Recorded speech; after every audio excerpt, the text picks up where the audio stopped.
Le vrai problème des kinés qui veulent mettre en place une activité déconventionnée, c'est absolument pas le déconventionné et toute la législation autour.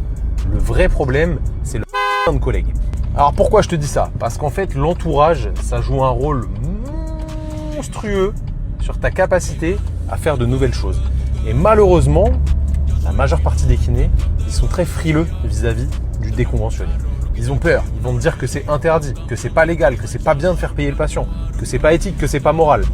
Et en fait, la réalité, c'est qu'ils y connaissent strictement rien. Pour autant, aujourd'hui, il y a plein d'exemples de personnes qui ont réussi à lancer une activité déconventionnée rentable, qui les satisfait et qui répond à leurs propres besoins et à leurs propres objectifs. Ça peut être économiser du temps au cabinet, ça peut être gagner un petit peu plus d'argent, ça peut être faire une activité différente de ce qu'ils ont l'habitude de faire en consultation classique. Bref, il peut y avoir plein de choses. Évidemment, le champ de compétences des kinés est assez large. On a cette chance avec ce fabuleux diplôme qui est le DE de kinésithérapie. Mais en réalité, quand tu es entouré de personnes qui te tirent vers le bas et qui projettent leur propre peur sur toi, peu importe qui t'es, ça finit forcément par t'atteindre.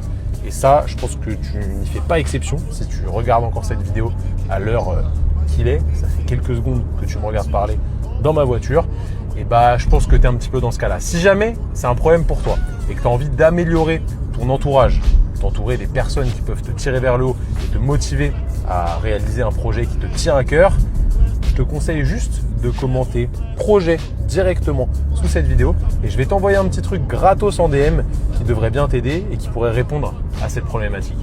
Moi, si j'étais toi, je le ferais parce que ça peut potentiellement changer ta vie. Après, je dis ça, je dis rien. C'est toi qui vois.